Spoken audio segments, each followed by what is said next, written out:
Halo saudara dong semua, selamat berjumpa kembali di channel Mandir Mear.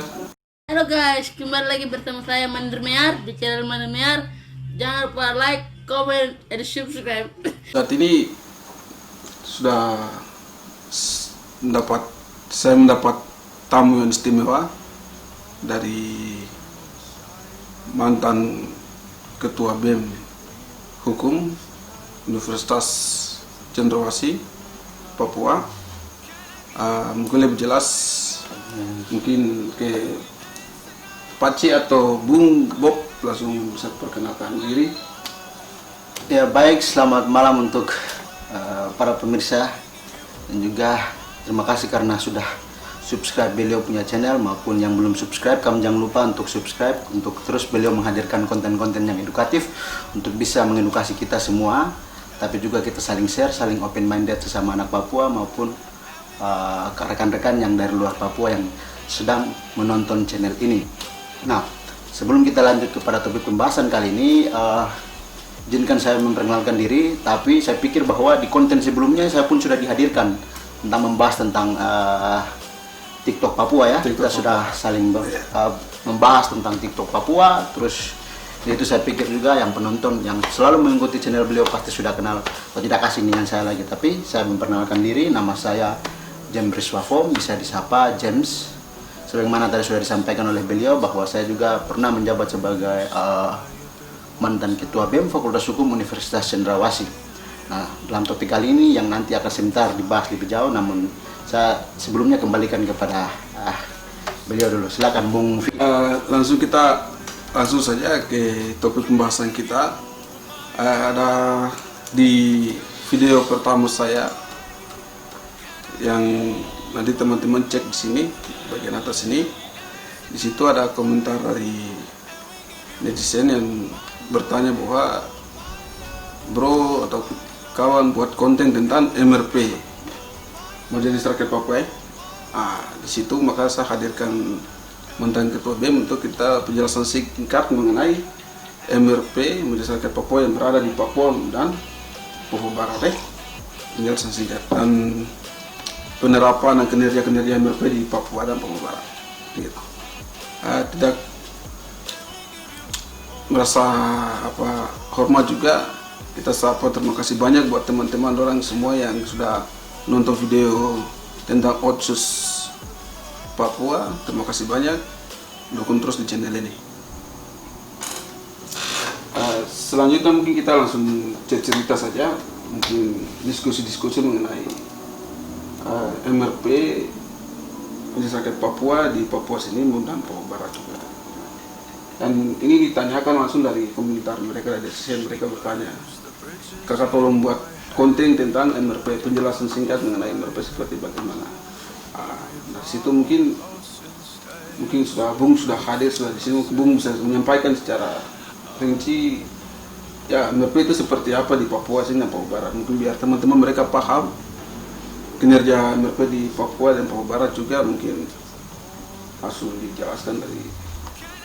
Baik, sebelum lanjut sedikit dari intermezzo bahwa kami merokok ini karena tadi saya sudah diizinkan oleh beliau bahwa kebijakan YouTube pun sudah beliau memenuhi syarat untuk bagaimana menghadirkan konten-konten dengan batas usia tertentu, sehingga pada kesempatan konten kali ini izinkanlah kami untuk saling diskusi lepas dengan menikmati sebatang rokok. Saya pikir inspirasi pun bisa muncul dari sebatang rokok untuk menghadirkan konten yang berbobot untuk kita sekalian, tapi juga kita saling berbagi ilmu bersama. Oke.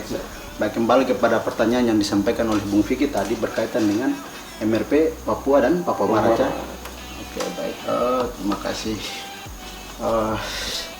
Sebelum kita membeda lebih jauh, saya pun berpikir bahwa kapasitas berpikir saya dalam menyampaikan materi ini pun juga saya pikir kita saling melengkapi dan saling open minded bersama. Jadi nanti teman-teman yang punya masukan dan kritikan bisa kita saling share di kolom komentar.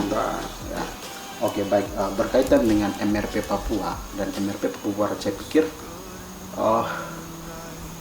MRP merupakan satu instrumen yang tak bisa dipisahkan daripada muatan dalam penggodokan Undang-Undang Nomor 21 ya tahun 2001 tentang otonomi khusus bagi Provinsi Papua. Ya, Papua dan Papua Barat.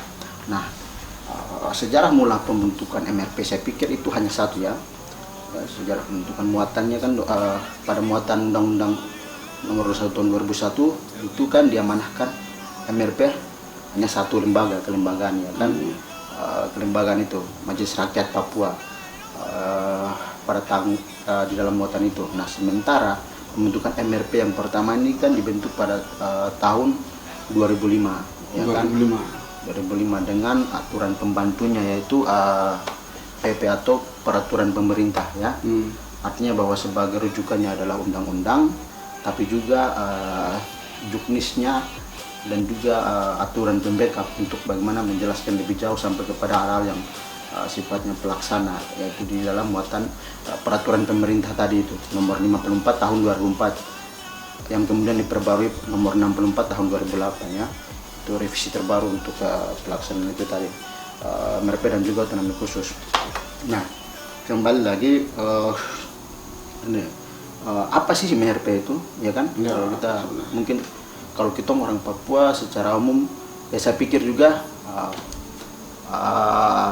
tidak banyak juga ya, tidak banyak, artinya sedikit pun juga yang berpikir belum mengetahui secara lebih jauh tentang arti daripada MRP itu sendiri ya kan. Artinya banyak juga yang belum memahami secara baik tentang MRP, tapi saya pikir untuk kita sebagai orang asli Papua patut untuk mengetahui apa yang dimaksud dengan Majelis Rakyat Papua ya kan. Dalam Undang-Undang Nomor 21 Tahun 2001 itu kan dijelaskan ya kan, nomor 20 lah, mengatur tentang MRP itu kan. MRP adalah lembaga kultural ya, lembaga kultural yang memberikan perlindungan terhadap masyarakat adat, kemudian agama, perempuan ya kan, untuk menjamin kerukunan umat beragama di tanah Papua. Nah lebih jauh MRP dijabarkan dalam Undang-Undang nomor maksud saya peraturan pemerintah nomor 54 tahun 2004 ya, nomor 4 tahun 2004 itu tentang Majelis Rakyat Papua. Nah di situ kalau tidak salah di pasal 6 ya, pasal 6 dijabarkan secara detail bahwa Majelis Rakyat Papua adalah lembaga kultural ya, yang memberikan perlindungan terhadap hak-hak masyarakat adat, kemudian hak perempuan, tapi juga untuk terjaganya umat kerukunan beragama di tanah Papua. Nah itu sekilas informasi tentang MRP. Nah, sementara tugas dan kewenangan MRP ya tentu kalau kita melihat kembali kepada definisi daripada MRP, saya pikir sudah cukup jelas ya. Jadi kewenangannya tentu saja bergerak di bidang bagaimana masyarakat kultural, tapi juga pada pasal 20 itu kan dijabarkan secara rinci juga tentang hak dan kewenangan MRP, bagaimana memberikan persetujuan terhadap yang diusulkan oleh DPR Papua tentang pencalonan gubernur dan wakil gubernur yang orang asli Papua. Wajib orang asli Papua. Itu MRP juga salah satu kewenangan MRP. Tapi itu belum diputuskan atau sudah lagi direncanakan? Sudah kan menjadi kewenangan MRP juga kan, memberikan persetujuan terhadap bakal calon gubernur dan wakil gubernur yang adalah orang asli Papua yang merujuk pada undang-undang otonomi khusus itu sendiri. Kemudian juga tidak sampai di situ, MRP juga bisa terlibat pada perumusan kebijakan yang kemudian berkaitan dengan perlindungan hak-hak masyarakat asli yang baik di tingkatan pemerintahan daerah tingkat 1 provinsi maupun di tingkatan 2 pemerintah daerah tingkat 2 kabupaten kota. Di situ di mana rumusan-rumusan kebijakan itu kan selama tidak bertentangan ataupun bertentangan dengan hak-hak masyarakat adat, masyarakat orang asli Papua, saya pikir MRP pun juga bisa memberikan pertimbangan di bagian-bagian itu. Dan juga saya pikir salah satu kewenangan MRP yang kemudian sampai saat ini saya juga masih sedikit ambigu ya terkait dengan MRP, yaitu memberikan persetujuan atau pertimbangan tentang hubungan kerjasama pemerintah provinsi dengan pihak ketiga, investor. Nah kalau kita melihat kepada bagian itu nanti saya pikir akan rumit lagi, pembahasan lebih panjang lagi begitu. Ini cuma pengenalan tentang MRP ya, pengenalan tentang MRP dan kinerja MRP di Papua ya. Sementara tadi MRP Papua Barat itu sendiri kan dibentuk pada tahun 2011, artinya sudah hampir mau 1 dekade ya kan. artinya Otsus ini untuk 2001, Majelis Rakyat Papua dibentuk pada tahun 2005, kemudian Papua Barat dibentuk pada tahun 2011 itu dengan SK Kemendagri kan. Walaupun sempat baru juga sempat bahwa saya pikir itu pasti ada tendensius politik di dalam yang bisa terlepas itu pasti, sehingga yang namanya gugat menggugat itu hal yang biasa berkaitan dengan hadirnya MRP Papua Barat ya. Hadirnya MRP Papua Barat itu sempat mengalami gugatan di Mahkamah Konstitusi ya kan. Mengapa di Mahkamah Konstitusi? Ya memang karena kewenangan Mahkamah Konstitusi tentang sengketa kelembagaan itu tadi. Kita melihat sendiri kepada kewenangan MK kan, yaitu salah satunya adalah tentang memutuskan sengketa itu kelembagaan, entah konsekuensi logisnya adalah dibubarkan ataukah dengan membuat suatu surat ketetapan tentang lembaga yang bersangkutan dengan jabaran-jabarannya di dalam begitu, entah konsideran menimbang sampai memutuskan seperti apa itu. Tapi ya sejauh ini saya pikir MRP Papua Barat masih berjalan sampai hari-harinya, masih aman-aman. Baik, itu penjelasan singkat mengenai MRP dan kinerja-kinerja MRP di Papua dan Papua Barat. Mungkin selebihnya Bung bisa menjelaskan secara detail mungkin tentang MRP Papua dan Papua Barat ini, terutama selain dari aspek kultural, mungkin melihat kepada pangan lokal Papua punya. Mungkin ada kebijakan-kebijakan yang diberikan oleh pemerintah. Apa pemerintah Majelis Rakyat Papua ini terhadap masyarakat, mungkin terutama bagian perekonomian. Perekonomian itu mungkin seperti bagaimana? Ya, meski ini yang kemudian proteksi terhadap kita orang asli Papua yang dijabarkan dalam Undang-Undang Otonomi Khusus. Saya pikir ini tak bisa lepas kaitannya. Kita harus mencari satu bahan pembanding ya, bahan pembanding. Jadi kalau kita merujuk kepada Undang-Undang Otonomi Khusus yang berlaku di Republik ini kan ada dua ya kan, terlepas dari Daerah Istimewa Yogyakarta,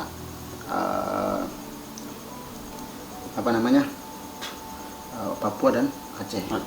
Nah, kembali kalau tadi Bung sampaikan bahwa bagaimana kaitannya dengan kebijakan dalam memproteksi masyarakat adat di bidang ekonomi kreatif, berbasiskan kearifan lokal masyarakat asli Papua yang perlu diberdayakan. Nah, kita bisa menyimak daripada otonomi khusus itu sendiri, sejauh mana undang-undang otonomi khusus ini pemberlakuannya seperti apa. Nah, kita melihat beberapa perdasus atau peraturan daerah khusus yang sudah dihasilkan dari undang-undang khusus ini.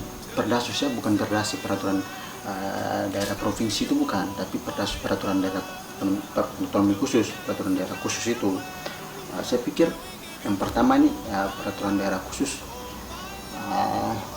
tentang perlindungan hak masyarakat adat di bidang perekonomian ini, saya pikir belum terlalu begitu nampak ya, baik segi regulasi maupun pengimplementasiannya.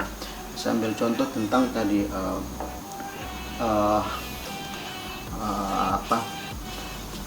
output dari Otsus ini ya, baru itu saja DPR 14 kursi.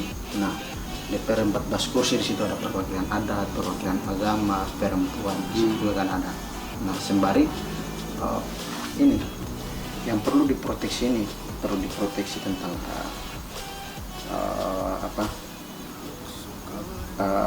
ekonomi masyarakat orang asli Papua.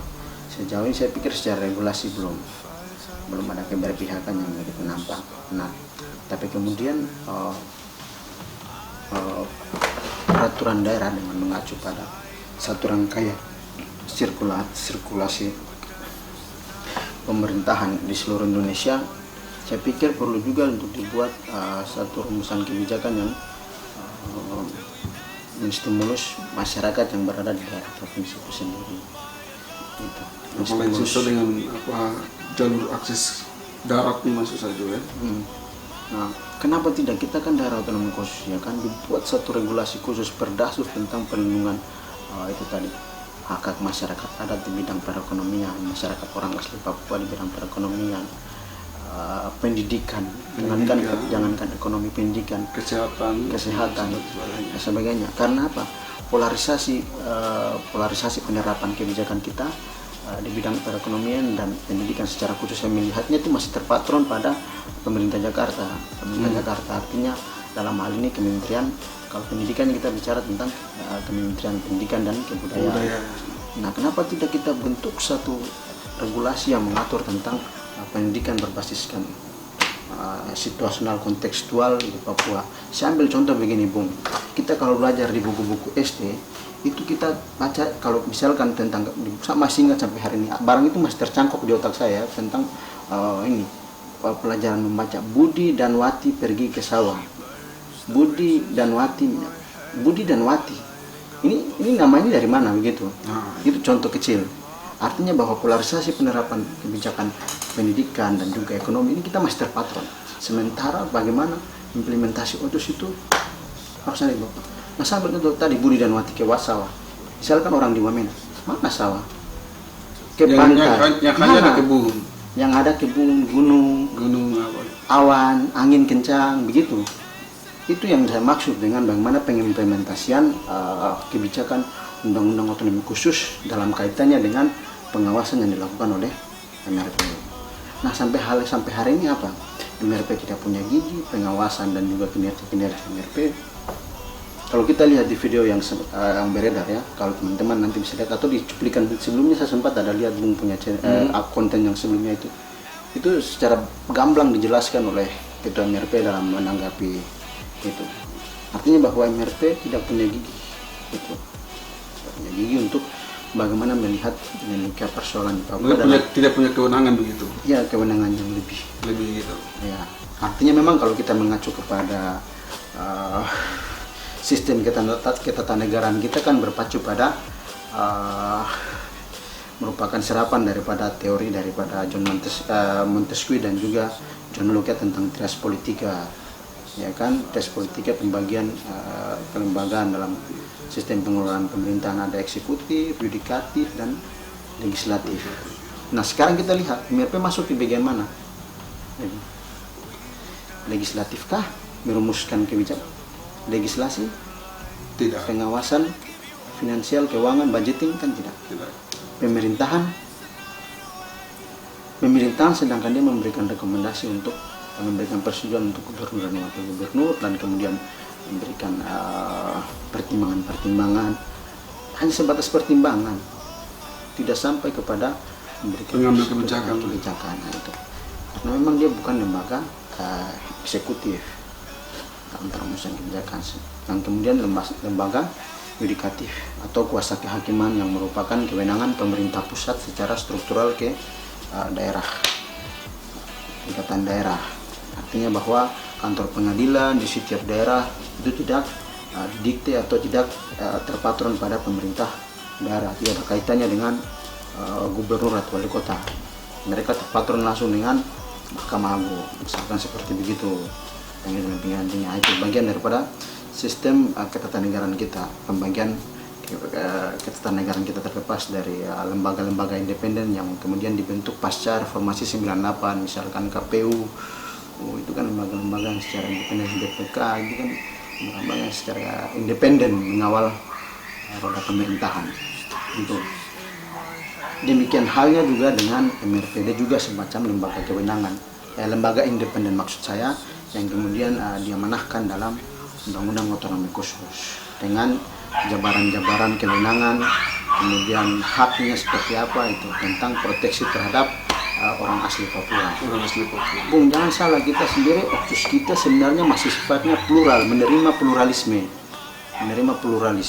Itu artinya teman-teman kalau lihat di dalam Undang-Undang Otonomi Khusus itu pasal berapa ya? Di poin T ya, pasal di konsideran mengingat ya, maksud di ketentuan umum itu kalau tidak salah, di poin T itu di situ dijelaskan yang dimaksud dengan orang asli Papua adalah rumpun Melanesia atau yang diakui dalam tatanan sistem masyarakat adat. Artinya orang yang dari luar lalu kemudian diakui dalam masyarakat adat tidak punya hak gitu. Bukan tidak punya hak, dia dikategorikan sebagai orang asli Papua. Orang asli Papua. Itu yang kemudian Undang-Undang Otonomi Khusus menerima pluralisme. bebas gitu. Artinya Semua. selama dia diakui dalam satuan masyarakat adat. Nah, sementara undang-undang otonomi khusus ini sendiri dia murni untuk proteksi terhadap Papua. MRP sebagai instrumen di dalam undang-undang otonomi khusus itu sendiri. Rokok habis. Nah, lanjut. Baik.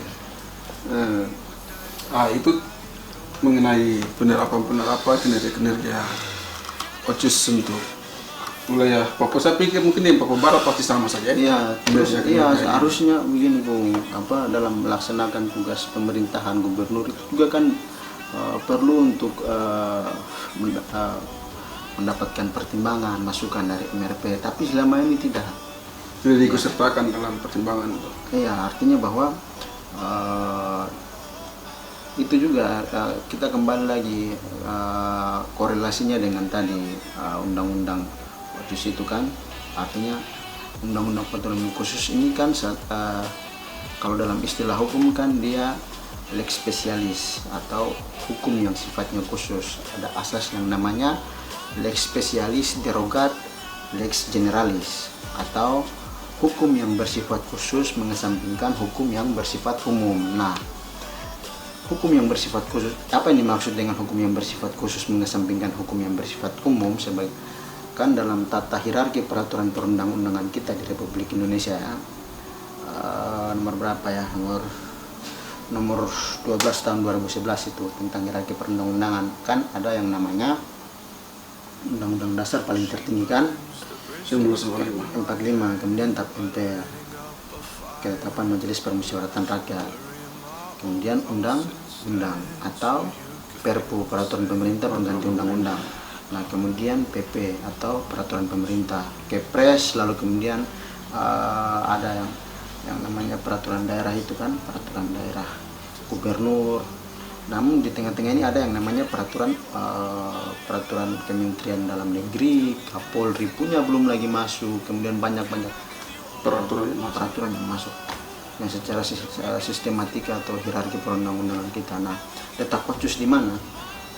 OCUS ini kan sebenarnya sifatnya khusus, ya kan, sifatnya khusus. Nah, untuk proses pelaksanaan tata kelola pemerintahan, tujuan OCUS sebenarnya kan satu saja sebenarnya menurut saya, yaitu meningkatkan derajat kemandirian dalam tata kelola pemerintahan. Nah, tapi dalam pengimplementasiannya selama ini pengimplementasiannya justru sedikit kontradiksi dengan itu tadi. Tujuan hadirnya OCUS adalah meningkatkan derajat kementerian, terlepas daripada OCUS itu hadir sebagai bentuk satu konsekuensi logis dari ketegangan politik antara Papua dan Jakarta. Tapi di samping itu OCUS bertujuan meningkatkan derajat kementerian daerah. Nah, tapi dalam pengimplementasiannya banyak kebijakan-kebijakan yang diambil oleh pemerintah daerah tingkat 1, gubernur katakan, gubernur itu dia selalu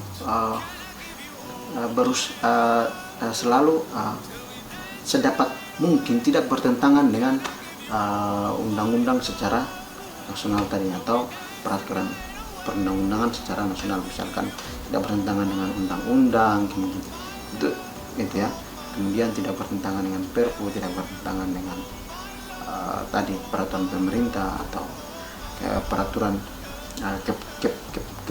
keputusan menteri-menteri, misalkan tentang kebijakan di bidang pendidikan, misalkan Minerba, misalkan sebagai contoh, yang terlepas dari Freeport. Itu kalau kita bicara itu lagi kompleks lagi. Karena apa? Berbeda dengan Aceh. Aceh kalau dalam merumuskan orang punya kebijakan, itu undang-undang nasional, sabar dulu. Yang dipakai adalah undang-undang pemerintahan Aceh. Yang dari mulanya adalah berjumlah 35, bayangkan Bung, pada tahun 2001 itu undang-undang otonomi khusus Aceh itu berjumlah 35. Tapi sekarang sudah berapa, Bung? 275.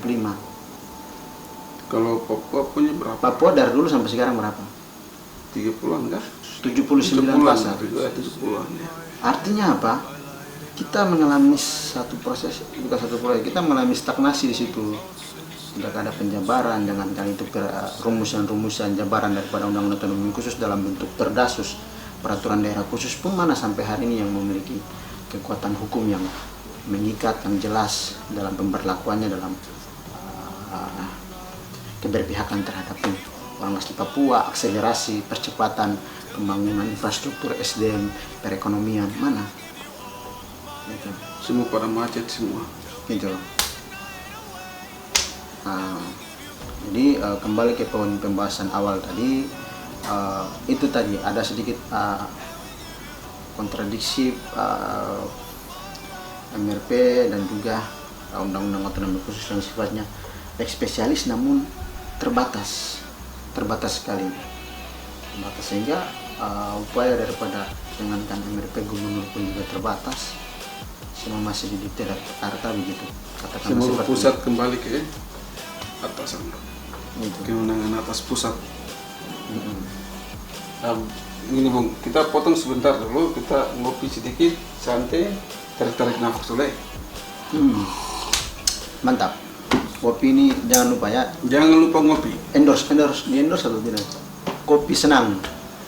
Asal dari Sorong. Asal dari Sorong, hanya satu Papua tempat Barat. produksi. Sorong, Papua Barat. Kita di Papua sekarang.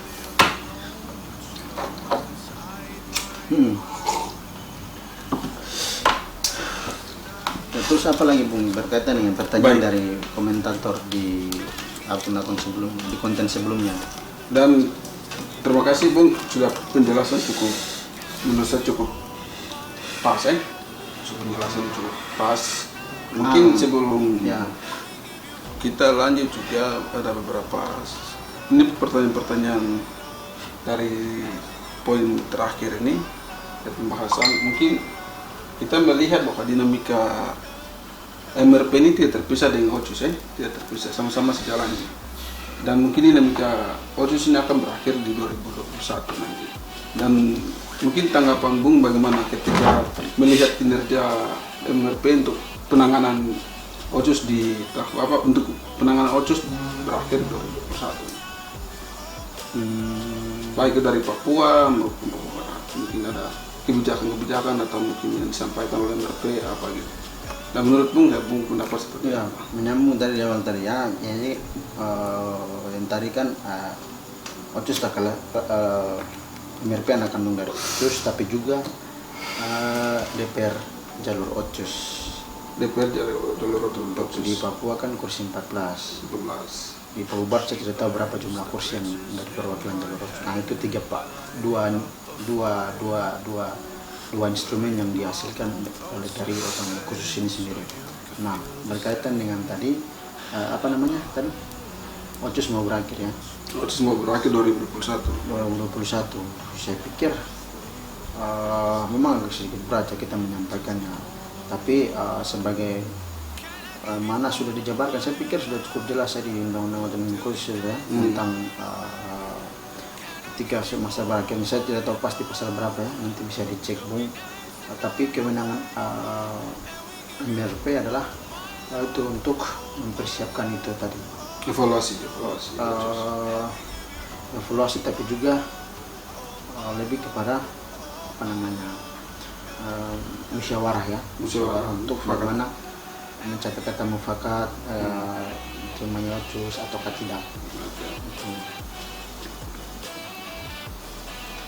Kan kembali kepada video pertama kan sudah dibahas, itu kan mengenai pertemuan presiden di istana itu kan sudah disampaikan presiden sebutkan bahwa penerapan implementasi dari OCUS sendiri ditanyakan kepada rakyat mau terima atau tidak, dan mungkin nanti pasti itu akan difasilitasi, fasilitatornya adalah MRP. Itu gubernur sudah tidak punya kewenangan dalam rangka itu tadi, melihat persoalan OCUS itu. Baik. Nah, mungkin itu bagian lanjutan dari pertanyaan berikut lagi ini mengenai OCUS juga 2021. Mungkin tanggapan tentang penolakan dari gerakan-gerakan pemuda, mahasiswa dan lembaga-lembaga organisasi yang ramai perbincangan di media sosial ini